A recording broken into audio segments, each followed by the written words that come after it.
जय हिंद दोस्तों। तो चलिए आज हम लोग देखेंगे वही बिहार एसएससी का जो है प्रखंड सांख्यिकी पदाधिकारी उसका सेट नंबर 2 देखेंगे। ठीक है, तो कल देखे थे सेट नंबर 1, आज हम लोग सेट नंबर 2 देखेंगे। चलिए क्वेश्चन पे चलते हैं डायरेक्ट। ये सेट नंबर 2 है, वही चीज़ है, इसमें हम लोग वही करेंगे। 75 क्वेश्चन तक करेंगे जो जीके जीएस का है, और बाकी 75 क्वेश्चन मैथ रीजनिंग का है, वो आप लोग को पीडीएफ को फॉरवर्ड में with detail solution Telegram channel पे मिल जाएगा। तो टेलीग्राम का लिंक कमेंट में पिन रहेगा और डिस्क्रिप्शन में रहेगा, तो वहाँ से आप लोग ज्वाइन कर लीजिएगा।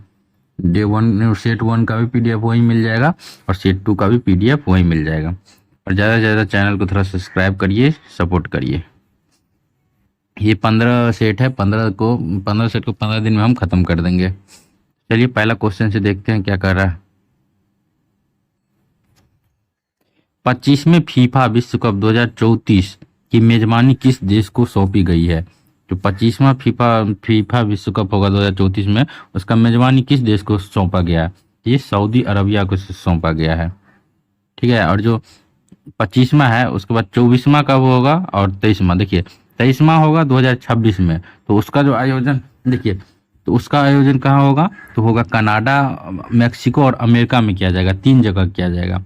23वां जो होगा 2026 में होगा, कनाडा, मैक्सिको और अमेरिका में होगा। 24वां जो है वो 2030 में होगा, जो स्पेन, पुर्तगाल और मैक्सिको में होगा। ठीक है, और ये जो 25वां है ये सऊदी अरब में होगा। ठीक है, अगला क्वेश्चन। जनवरी 2025 में ऑस्ट्रेलियन ओपन एकल का खिताब किसने जीता है? तो सही आंसर हो जाएगा इसका Jannik Sinner, option number D, Jannik Sinner.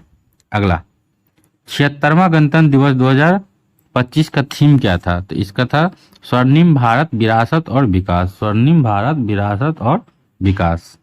Bihar सरकार ने बजट 2025-26 में राज्य के राजकोषीय घाटा सकल राज्य घरेलू उत्पाद जीएसटीपी का कितना प्रतिशत है? तो इसका सही आंसर हो जाएगा 2.98%। 2.98% इसका सही आंसर है। अगला क्वेश्चन।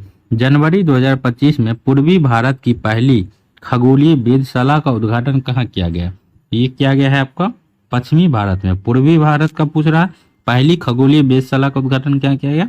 फिर पश्चिम बंगाल में किया गया। अगला क्वेश्चन। प्रधानमंत्री नरेंद्र मोदी को किस देश ने अपने सर्वोच्च नागरिक सम्मान जिसका नाम है द ऑर्डर ऑफ मुबारक अल कबीर से दिसंबर 2024 में सम्मानित किया गया? तो ये कौन किया था? तो ये कुवैत किया था। ठीक है, अगला क्वेश्चन। भारत ने किस देश को हराकर खो खो विश्व कप 2025 पुरुष एवं महिला दोनों स्पर्धाओं में खिताब जीता है? किसको हराकर? ये जीता है नेपाल को हराकर। भार्गवास्त्र माइक्रो मिसाइल सिस्टम किसके द्वारा विकसित किया गया है? तो ये किया गया है इकोनॉमिक एक्सप्लोसिव्स लिमिटेड के द्वारा। अगला, हाल ही में भारतीय अंतरिक्ष अनुसंधान संगठन इसरो का नया अध्यक्ष किसे नियुक्त किया गया है? तो ये किया गया है डॉक्टर वी नारायणन को, डॉक्टर वी नारायणन को। अगला क्वेश्चन देखिए, हिंदी भाषा के लिए साहित्य अकादमी पुरस्कार 2024 किसे प्रदान किया गया है? तो हिंदी भाषा के लिए जो साहित्य अकादमी पुरस्कार है वो दिया गया है आपका गगन गिल को। किसको दिया गया है? गगन गिल को। और इसकी कौन से रचना के लिए दिया गया है? तो मैं जब तक आई बाहर, ये कविता है, मैं जब तक आई बाहर, उसके लिए गगन गिल को हिंदी भाषा में साहित्य अकादमी पुरस्कार दिया गया है। अगला क्वेश्चन। हाल ही में किस शहर में भारत का पहला डायबिटीज बायो बैंक स्थापित किया गया है? हाल ही में किस शहर में भारत का पहला डायबिटीज बायो बैंक स्थापित किया गया है? इसका सही आंसर हो जाएगा आपका चेन्नई हो जाएगा।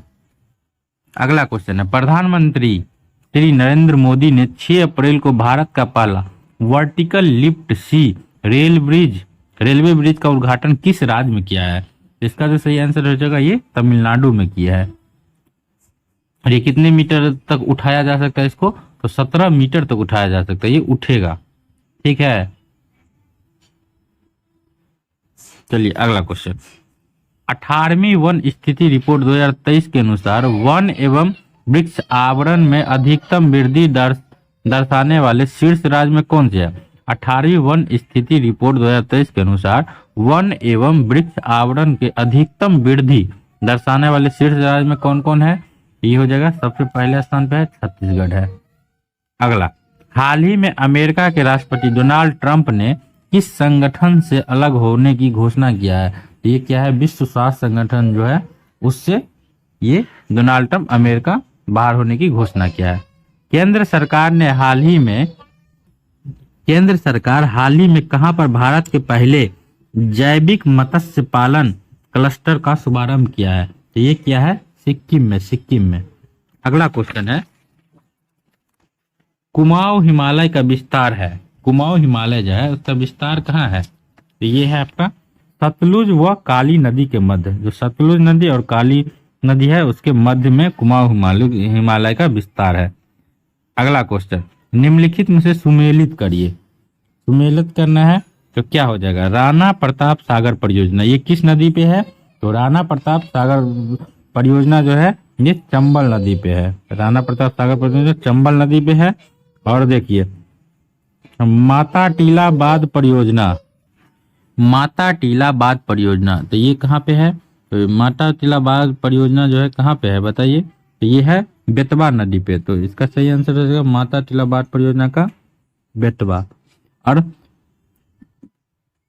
तुलबुल परियोजना किस नदी पे है? तो ये झेलम नदी पे है। तुलबुल परियोजना किस नदी पे है? तो ये झेलम नदी पे है। बाकी फरक्का परियोजना किस नदी पे है? तो गंगा नदी पे है। तो आप कुछ परियोजना और है, जैसे भाखड़ा नागल परियोजना, तो वो किस नदी पे है? तो सतलुज नदी पे है। फिर से एक आ जाता है हीराकुंड परियोजना, तो वो किस नदी पे है? तो महानंदा नदी पे है। और एक है नागार्जुन सागर परियोजना, तो वो किस नदी पे है? तो कृष्णा नदी पे है। अगला क्वेश्चन, प्रकलन समिति के सदस्यों का कार्यकाल कितना होता है? तो ये होता है 1 वर्ष होता है। अगला क्वेश्चन, निम्न में से कौन सा सुमेलित नहीं है? भाग 20 में क्या है? भाग 20 में क्या है? संविधान संशोधन, तो ये सही है।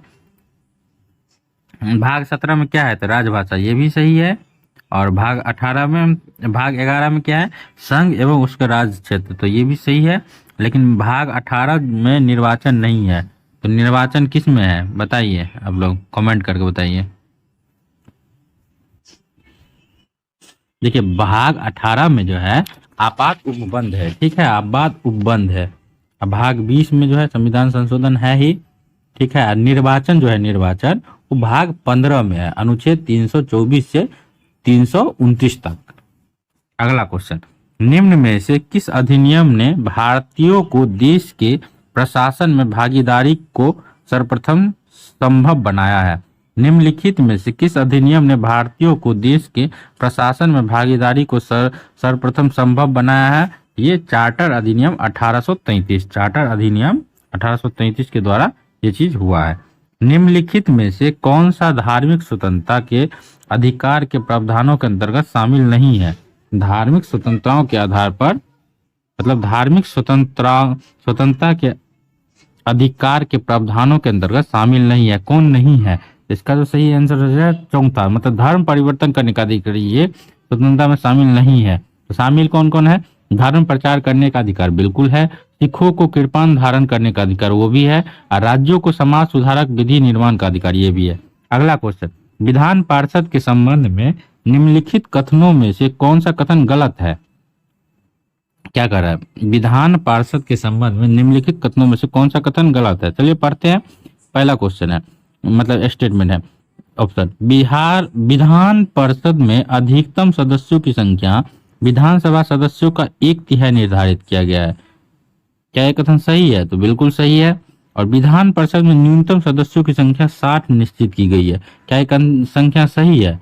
नहीं, तो ये गलत है। तो बी नंबर जो है गलत है। ठीक है, इसके सदस्य बनने हेतु न्यूनतम 30 वर्ष होना चाहिए, तो ये सही है। तो चलिए देखिए, तो विधान पार्षद में न्यूनतम सदस्यों को बनने के लिए कितना उम्र निर्धारित किया गया? तो मतलब कितनी संख्या है बताइए आप लोग? तो ये 60 नहीं, ये 40 है, 40। विधान परिषद में न्यूनतम सदस्यों की संख्या कितना निश्चित किया गया है? तो 40 किया गया है। अगला क्वेश्चन, निम्न में से कौन सा वैज्ञानिक प्लेट विवर्तनीय अवधारणाओं से संबंधित नहीं है? कौन सा नहीं है? तो ये वेगनर जो है वो नहीं है। बाकी मैकेंजी, मॉर्कन, पार्कल ये सब प्लेट विवर्तनीय अवधारणाओं से संबंधित है। अगला क्वेश्चन क्या कर रहा है? क्या कर रहा है? निम्नलिखित में से कौन सुमेलित नहीं है? देखिए इसका सही आंसर हो जाए 1 और 2, मतलब पनामा नहर और सुएज नहर ये दोनों सुमेलित नहीं है। बाकी कील नहर जो है बाल्टिक सागर को उत्तरी सागर से जोड़ता है, तो ये बिल्कुल सही है। बाकी पनामा नहर जो है, पनामा नहर वो कैरिबियन सागर को प्रशांत महासागर से जोड़ता है, ठीक है, पनामा नहर। और वही सुएज नहर जो है वो लाल सागर को भूमध्य सागर से जोड़ता है, ना कि अरब सागर से। तो सुएज नहर क्या हो गया? तो लाल सागर को भूमध्य सागर से, और पनामा नहर जो हो गया कैरिबियन सागर को प्रशांत महासागर से, और कील नहर बाल्टिक सागर एवं उत्तरी सागर को, ठीक है। अगला क्वेश्चन, भारत में अविश्वास प्रस्ताव के संदर्भ में निम्नलिखित कथनों पर विचार करिए। क्या है? भारतीय संविधान में कहीं भी अविश्वास प्रस्ताव का उल्लेख नहीं किया गया। क्या ये कथन सही है? बिल्कुल सही है। और दूसरा है अविश्वास प्रस्ताव केवल लोकसभा में ही पुनः स्थापित किया जा सकता है। क्या ये कथन सही है? तो ये भी सही है। और अविश्वास प्रस्ताव लाने हेतु न्यूनतम 50 सदस्यों का समर्थन आवश्यक है। तो तीनों ऑप्शन सही है, तो इसका सही आंसर 1, 2, 3 हो जाएगा। अगला, निम्नलिखित में से किस क्षेत्र में प्रवाल भित्ति नहीं पाई जाती? प्रवाल भित्ति नहीं पाई जाती किस क्षेत्र में? तो इसका जो सही आंसर हो जाएगा केम्बे की खाड़ी में, ये इसमें प्रवाल भित्ति नहीं पाई जाती है। अगला, निम्नलिखित में से कौन युग्म सही सुमेलित नहीं है? तो ये भी देखिए सही सुमेलित नहीं है, तो कौन सा नहीं होगा इसमें? ये जो है अमृतेंद्र सेन जो है ये निर्धनता की दुष्चक्र सिद्धांत से संबंधित है, तो ये गलत है। क्यों? देखिए निर्धनता की दुष्चक्र जो है प्रच्छन्न बेरोजगारी सिद्धांत तथा संतुलित विकास का सिद्धांत जो है कौन दिया था? तो रेगनर नरकेश द्वारा प्रतिपादित किया गया था, ठीक है। बाकी ये सब सारा सही है। कार्ल मार्क्स का अधिवेश मूल्य सिद्धांत, J.M. किन्स का ब्याज का तरलता पसंदीदा सिद्धांत, और अल्फ्रेड मार्शल का सीमांत उपयोगी विशेषण।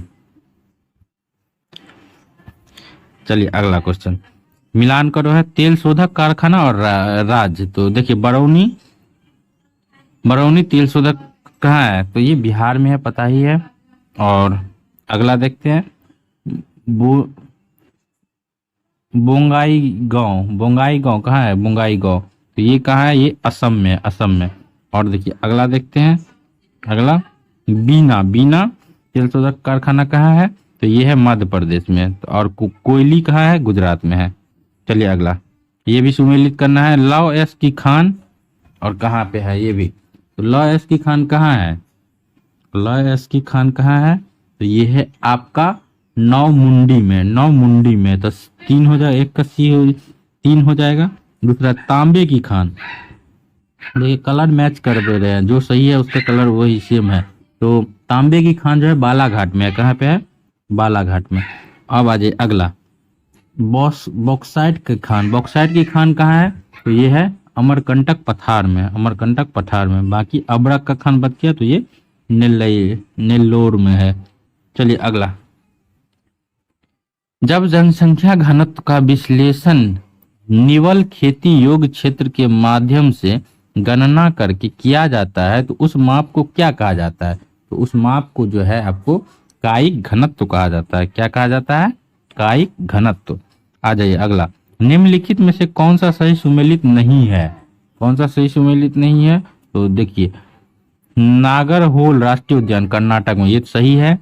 सत्यमंगलम बाघ अंतरिक्ष क्षेत्र, ये तमिलनाडु में, ये भी सही है, आरक्षित क्षेत्र। अब पापी कोंडा राष्ट्रीय उद्यान आंध्र प्रदेश, ये भी सही है। लेकिन ये जो है वायनाड वन्यजीव अभ्यारण्य, ये तमिलनाडु में नहीं है। तो वायनाड वन्यजीव अभ्यारण्य कहाँ है? तो ये केरल में है। कहाँ है? केरल में। आ जाए अगला, फिलिप्स वक्र निम्नलिखित में से किसके मध्य संबंध को दर्शाता है? फिलिप्स वक्र, तो ये मुद्रास्फीति और बेरोजगारी के बीच, ठीक है। अगला, निम्न संगठनों में से किस संगठन का मुख्यालय सचिवालय वियना ऑस्ट्रिया में स्थित है। किसका है?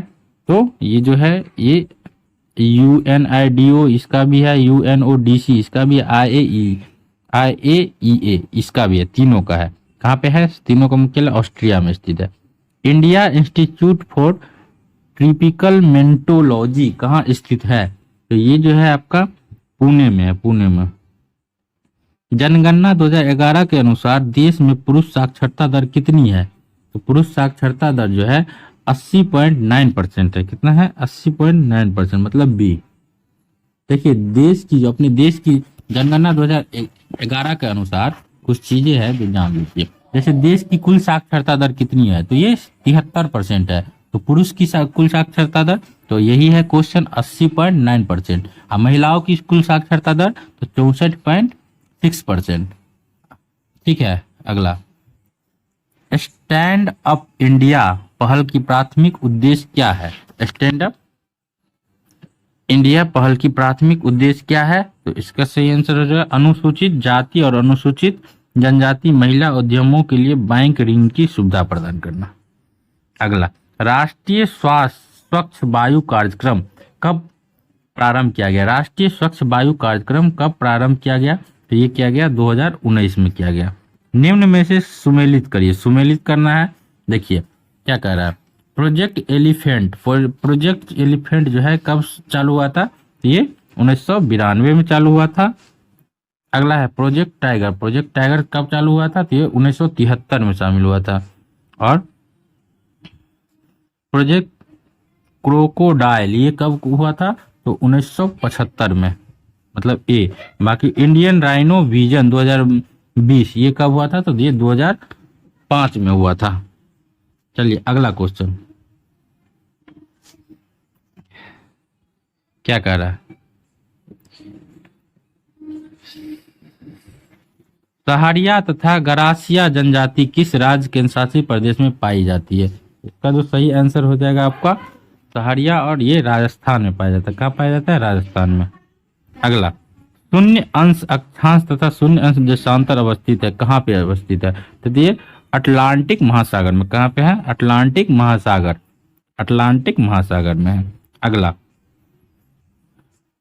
ये आ गया अब साइंस का क्वेश्चन। क्या है? साइंस का क्वेश्चन। तो यहाँ से साइंस का क्वेश्चन देखते हैं।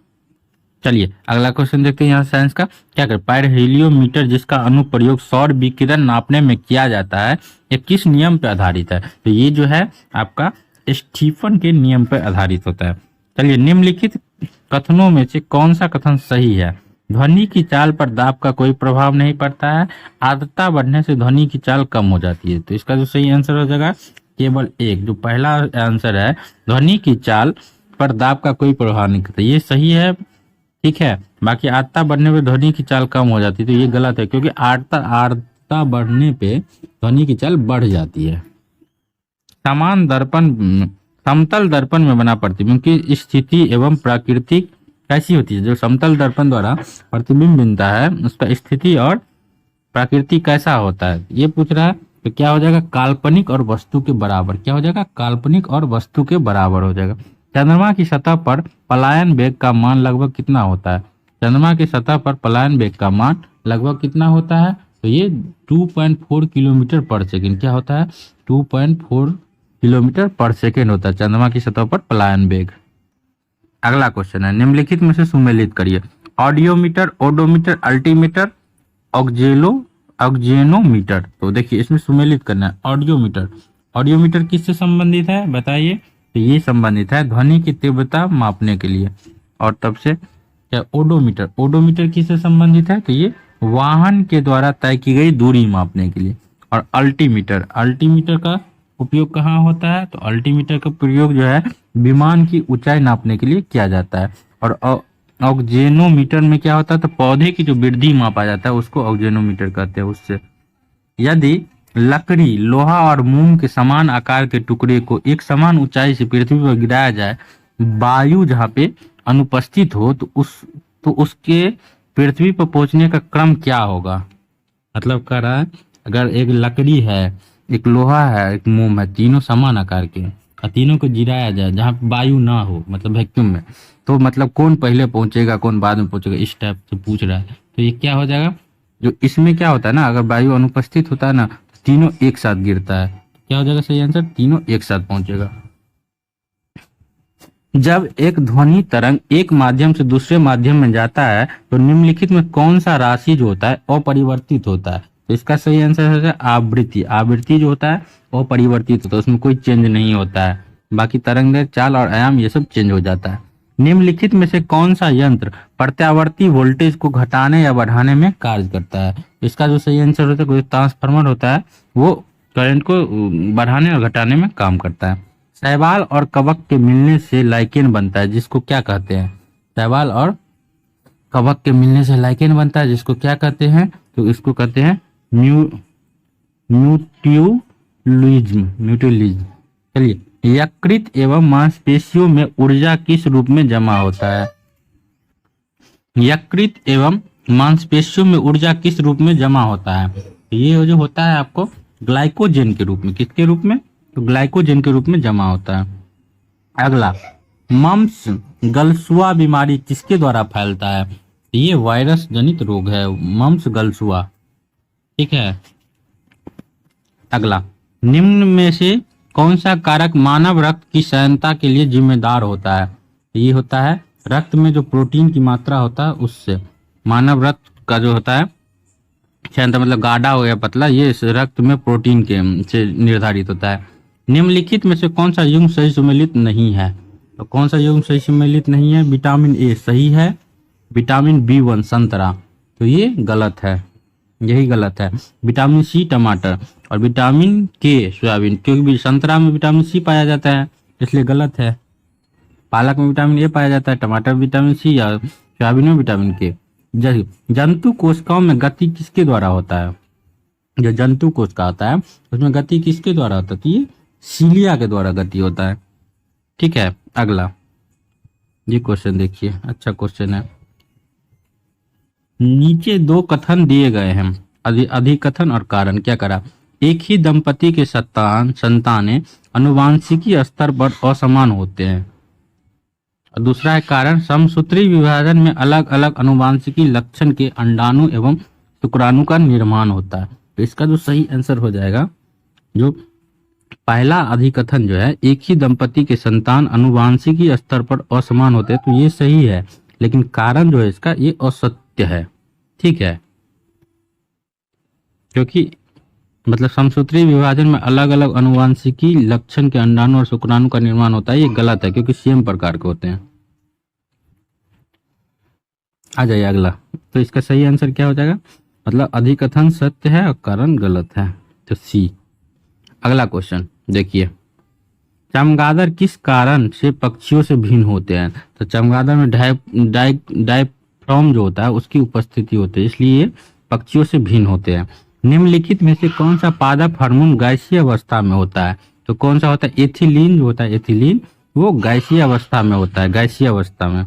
अगला, निम्नलिखित में से किस आंदोलन को उलगुलान विद्रोह के नाम से जाना जाता है। तो कौन सा आंदोलन हो जाएगा, तो बिरसा मुंडा आंदोलन को उलगुलान विद्रोह के नाम से भी जाना जाता है।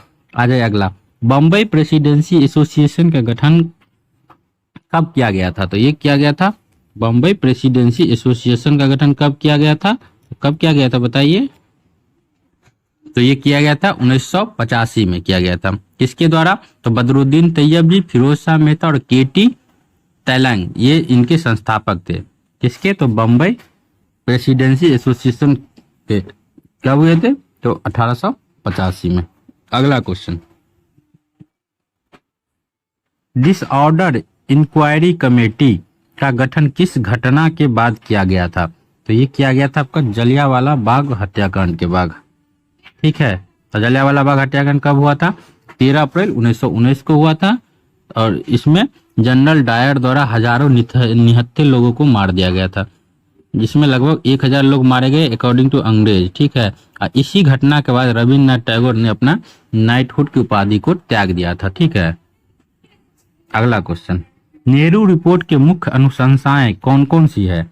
तो नेहरू रिपोर्ट की मुख्य अनुशंसाएं जो है कौन कौन से, भारत को पूर्ण औपनिवेशिक स्वराज का दर्जा, तो सही है। संयुक्त निर्वाचन पद्धति की व्यवस्था, ये भी सही है। और भाषाई आधार पर प्रांतों का गठन, तो इसमें सभी सही है। ठीक है, अगला क्वेश्चन, गांधी इरविन समझौता कराने में प्रमुख भूमिका किस नेता या नेताओं की रही थी? तो किसके रहा था? ये तेज बहादुर सिपरू जी थे इसमें, और थे ये MR जायकर जी, ये दोनों जी थे। तो सही आंसर डी हो जाएगा, ए और बी दोनों, तेज बहादुर सिपरू और MR जायकर। अंतरिम सरकार में विदेशी मामले का प्रभाव किसने संभाला था? अंतरिम सरकार में कौन संभाला था? तो जवाहरलाल नेहरू जी विदेशी मामले का प्रभाव देखते थे।